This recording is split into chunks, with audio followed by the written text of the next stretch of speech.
Hello, everybody. Welcome.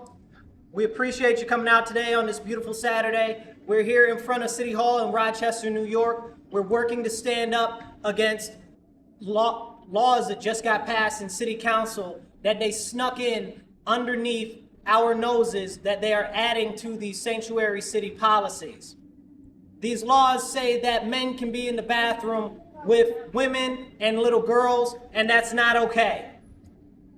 This is something that is being forced upon our citizens, and they didn't tell us, they didn't give the option to vote on this, and they don't even want to talk about it. They snuck it in and told nobody. They didn't come out to the community, they didn't come out to the neighborhood, they didn't come out to any churches. They just did exactly what they wanted. So what I want to do is I want to start off by reading the actual piece of legislation that we're referencing as.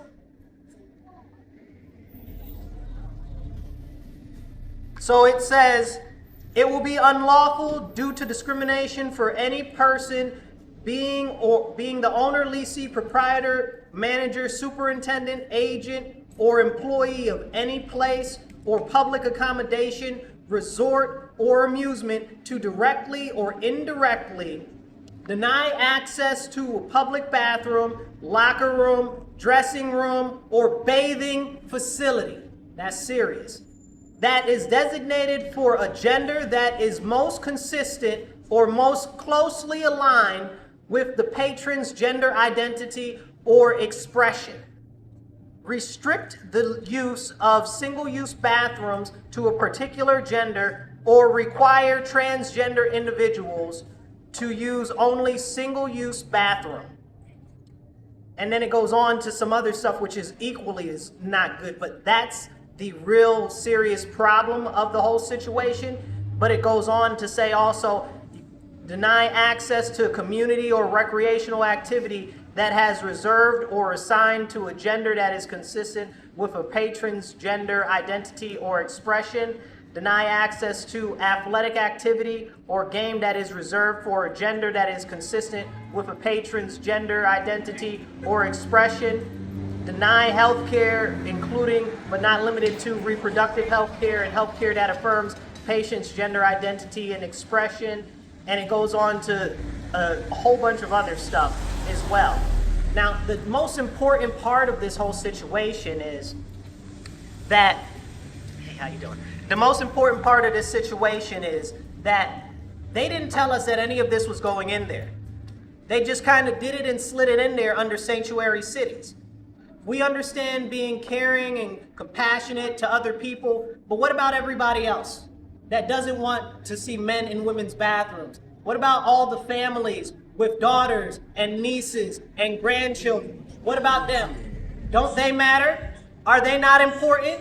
Do their voices not matter? That's why many of us are here today, to stand up and say that we do not accept this in our city as a law that is slid in the dark of night. Something like this could have easily been a referendum like they did the Police Accountability Board, where we would have been able to have our voice heard. They could have easily come out to the neighborhoods and the communities or posted up things saying, oh, this is a legislation we're working on. Come have your voice heard. They did none of that.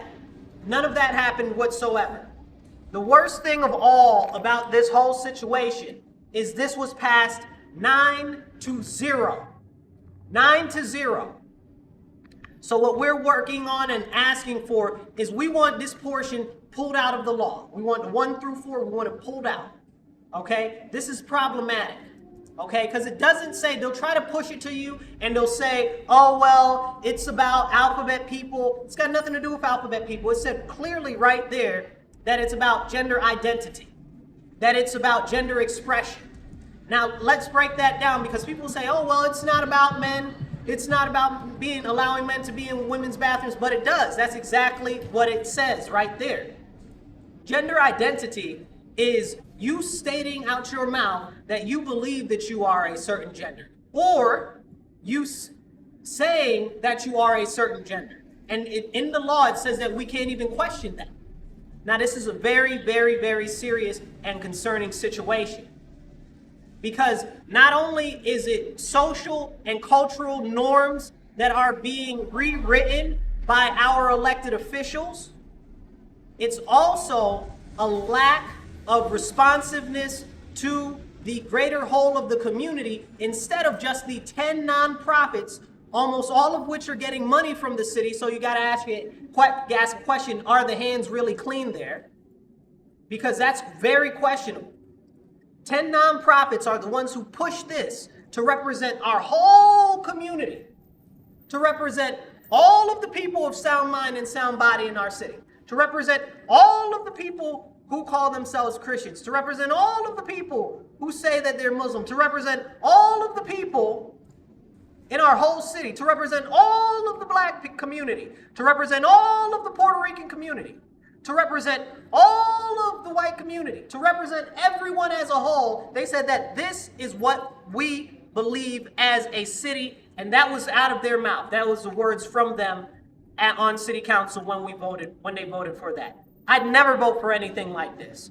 At least at the lowest level, while I do not agree with it at all, it should have been on a referendum. It's not okay, and nothing that has to do with culture or social issues like this should be forced on the people, and it shouldn't be done by government. This is government, yet again, overstepping its bounds. That means that if you are at the city pool and your daughter needs to take a shower after going to the pool, that means that there could be a man in the shower with your daughter, or your wife, or your mother, or your aunt. And the question is if they can sneak this in there, what else will they do? How much else will they put in there without letting us know? These are the questions that we have to ask. But 9-0. It's 9 of them on city council, you guys. 9 people on city council. You can come in a little bit. Yeah. So 9 people on city council. And every single one of them voted to pass this. Now, if this was going to be its own law, they could have took it out and they could have made it something separate. They could have made it the gender bathroom thing or whatever they want to call it. But they didn't do that. They shoved it in the sanctuary city part, which everybody thought in their head, oh, I know what a sanctuary city is. That's for illegal aliens and stuff like that. That's something different. But they snuck this in there. And they didn't tell us. They didn't add on the title. They didn't change anything. And I have a question for you all that are watching. If this is a sanctuary city, where is the sanctuary for the children? Where are the protections for the children? There is no protection in this bill at all for ages or any age range or for any children. We have 969 known sexual predators in the city of Rochester. That means they've been caught and they've been prosecuted. So if we've got 1,000 of them, how many more so that we don't know? We already know that 90% of all sexual assaults are never reported. So what is really going on here? What are we opening the door up for? And the answer is very simple. This is Pandora's box. And there are going to be parents and grandparents and brothers and sisters who aren't going to go for this. They're going to see somebody in the bathroom with their little 6-year-old niece, and they're going to flip out. And then somebody's going to get hurt. And then if somebody gets hurt, who do we sue? The city? You understand what I'm saying? They're going to tell us that it's not okay. Well, we have feelings too. Do we not matter? Do our feelings not matter? Does our culture not matter? Do our societal norms not matter? They are pushing to rewrite all of these at one time and force this on us. It's not acceptable. So what I encourage you all to do that are watching, please call city council. They're back open Monday. Call them, say, hey, city council, you can find a number online. Say, we want the fact that men can be in the bathroom with little girls taken out of the sanctuary city laws. We want that repealed completely. They're telling us that, oh, well, they're doing this because there's already a similar law on the state level. Okay, well, if there's a similar law on the state level, that means that this doesn't need to be done. It means that you're trying to force this and tell me that I have to accept it. That's not okay. We don't co-sign every law that goes on the state level. That's not our job as a city, not as a municipality. So if they're going to co-sign this, how come they haven't co-signed all the other laws? How come we don't have a litany of laws that are exactly the same as the state? Because they know they didn't have to do this. And if it is just like the state, that means that the state law is pre-existing, which means that it makes this law a moot point. But that's not what is really the case. What the case and the fact of the matter is they're doing this because they don't think that you'll stand up. I spoke to one of the city council people. I caught them at the Lyle Avenue Music Festival the other day. It's Bridget Monroe, the Northeast District. And I wanted to have a conversation with her about this situation. And I wasn't even going to bring it up, but she said some very alarming things to me.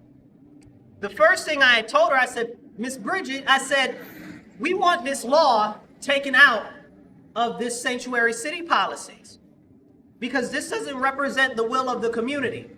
She told me out her mouth, this came out her mouth, like I'm not misquoting or anything. She said they do what they want on city council because they're the ones on city council. I said, hold on, ma'am. You're supposed to be our representative. As our representative, you're supposed to do the will of the people. You're supposed to serve the will of the people, correct? So they're not serving the will of the people. They're serving the will of a very small group of individuals that they're giving superior rights and stomping down on our rights, on our freedoms, on our liberties, because we don't matter to them. It's very clear. And the vast majority of our city does not agree with this. So I asked Bridget, I said, she was very, very happy about the legislation and very proud of the legislation. I completely disagree with her, right? But if you're proud of something, that means that you own it, correct? Yeah, you know? So I said, okay, Bridget, I said, tell 5 people here. Tell 5 people here at this festival what you did that you're so proud of. She said, oh no, I'm not gonna do that. Well, I thought you were very proud of it. Why wouldn't you do that? Because she knew that if she told 5 people over on Lyle that she did that, they'd flip out. But they don't care about you. Because like she said, they do what they want. And it's not acceptable. And that's why we're here standing up today. To encourage you to tell everybody that you know. Your friends, your family, the people down the street, tell every single person that you know that we are not okay with this whatsoever. And call city council and let your voice be heard. This year, I'm running for city council because we don't have a voice on city council. This was voted on 9-0. Nobody even said, you know what, due to my conscience and the people I represent, I'm going to have to abstain. They didn't even abstain. They could have just said, you know, I can't vote on this. You know, they didn't have to vote. No, they could have just said, I'm not able to vote on this. Or I need to take it back to my constituency and see how my constituents feel. But they did none of that. So all of these things were opportunities for them to do right by our community. And they completely left us without a voice and a say in our everyday life. Now, when I was little, I grew up going to the rec centers, going to places like the Boys and Girls Club, going to city pools, okay? But now you're telling me that grown men can be in the bathroom with little young ladies like these 3 right here. You understand what I'm saying? This is something that's not okay. This is something that we all should be standing up for and against. And I encourage you, tell your friends, your family, your church family, if you got a church family, pastors, ministers, deacons, everybody. Tell anybody that you know that believes that this is something that is wrong. Tell the people that don't know. Tell them that don't believe. But tell them that we have to stand up. Because they're not giving us the option to actually voice our concerns. They just shoved it in on us. And that's not okay. In addition to that, after they passed this law, the night that they went to pass it, they said they updated the law because of the alphabet people that were the nonprofits that wanted to update to it. So we didn't even get to see the adjustments that they made to that law before they voted on it. The community we couldn't even find it on because it didn't exist. It didn't exist. And this is something that's very, very, very problematic. And we have to stand up against this. It's very important that we all take a stand. That we all take a stand and we all push back against this. Because if we don't do this now, how many other things will they push through and not tell us about? I want to talk about that real quick, where they told us that they just changed something without letting us know what they changed. So they changed stuff. This was a Tuesday. I called on a Friday. That's a couple days later, right? Tuesday, Wednesday, Thursday, Friday. So we're talking multiple days later. I called and I said I'd like a copy of the legislation that they updated. City Council told me, the lovely ladies that work in there, they're all awesome, and the guy too, they're awesome, but they're just doing their job. They told me that they didn't have it, that they didn't have a final copy of it, or whatever the case is. I said, what do you mean you don't have a copy of it if they just signed it into law? How do you not have a copy of it? So it took till this Wednesday, me going there on Wednesday, and they still weren't done with it before I got there. I had to wait for them to finish finalizing the edits on it. So it's even more concerning because it shows us that what can happen is, who knows what was put in there or what they've edited or changed. This is not something that's okay. This is not something that we can stand by idly and say, oh, these are normal procedural things and everything is going like normal. If this is what they consider to be normal as a process for community input, it's unacceptable. And it's also unacceptable that we got nonprofits running around pushing legislation like lobbyists, because that's what they're doing, like lobbyists to our city council. That's unacceptable. And we must stand up as a community and say no more. So I encourage you, call city council when they open back up on Monday. Tell them that this is not okay with you. Reach out to your neighbors and everything. Tell them what's going on.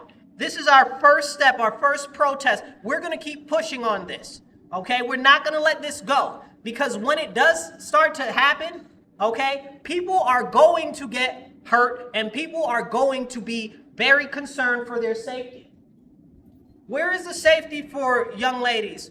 Where is the safety for our elderly? You understand what I'm saying? Where is the safety for the most vulnerable in our community? It's just non-existent.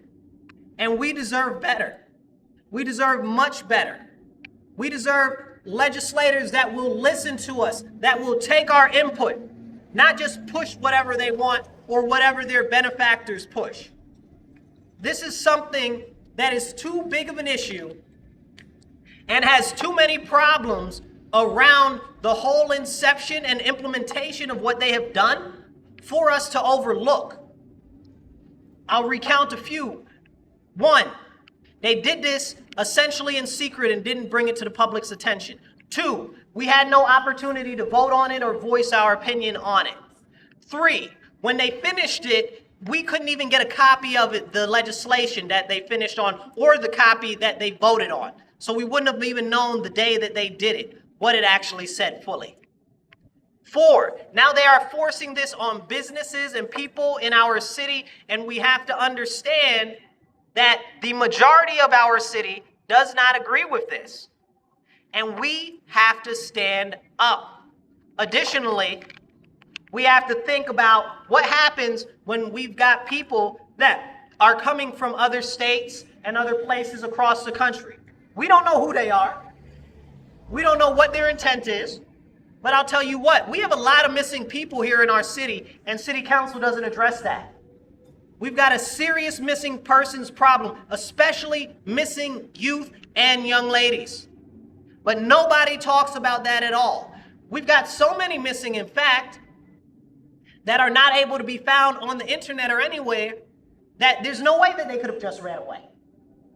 So somebody is stealing these people and picking them up. So something like this makes it much easier for human traffickers that are at our local parks, that are looking at our local rec centers. You know what I'm saying? We saw not too far from here the other day, there was this child that they tried to kidnap in a parking lot a few towns away from Rochester. And this was in, I think it was a Walmart or a Target.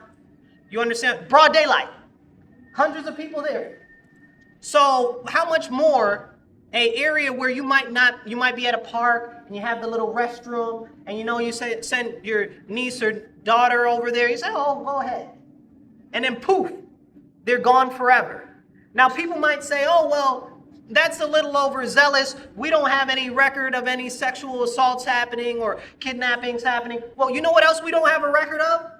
This ever being something that was culturally or socially appropriate ever in the history of our nation, ever in the history of our city. But this is what they're telling us is okay now. And I ask you, as you look at the young ladies and the families behind me and the young children, is this something that is okay? Is this something that we as a city really support? I'd say no. Women and girls need their privacy. They need to feel safe. They just had a thing with Uber where Uber made it so you can choose a woman driver. So women can choose women drivers on Uber. Because why? Because they know that many women don't necessarily feel safe in confined or private spaces with men. And they're concerned. So even if it wasn't a real possible thought, what are you doing to the mental stability of the individuals that are now encountering this? How is that going to mentally impact them? How is it, especially when we know that there are many people out there that are no more akin to anything but villainy? There are people out there that are really just generally not good people, and there's no way to differentiate. So we're setting ourselves up for problems that we've never had before, and we need to stop it right now, and that's why we must stand up. Lastly, in closing, they'll try to tell you, they'll say, oh, well, this is about alphabet people or all of that. There's nothing in there that said anything about lesbians or gay people or bisexuals at all. It only and explicitly said gender identity and gender expression. Now, excuse me, that means that if I just say that I'm a woman or I think that I'm a woman, it's okay, and I could look like a fully grown man, a 6'7", 320-pound man with a full beard. Is this what's okay? What we're saying is okay? And the law says that you shouldn't even question anybody about this. What do you mean we can't question anybody about this? And it says that it's unlawful to do so or to try to prevent this from happening. How dare they? How dare they? We deserve a voice with city council. So I encourage you to demand action, and in the next city council meeting, please come out. I'm going to list the times on my Facebook, on my website, and I'll let you guys know when the next one's coming up this month. They just put it on the schedule. I got it. I'll let you guys know a little later. We got to come out to the next city council meeting. We got to demand that they repeal this, okay? Because they can say that, oh, we're co-signing the state all we want. You didn't need to do it. You had people push you to do it. So if they needed to push you to do it, that means we need to push you to undo it. We deserve to have our voices heard. And I encourage you guys, because of this, we got an election coming up November 4th, okay? We need better voices on city council, and I'd encourage you to vote for me. I'll be on the line for city council. Anybody, no matter what party they are, Democrat, Independent, Republican, you can vote for me. I'll be on the conservative line. It doesn't matter. I will speak up for you. I will stand up for you, and I definitely won't shut up on important issues, and I'll always be responsive to you, because this type of stuff is not okay.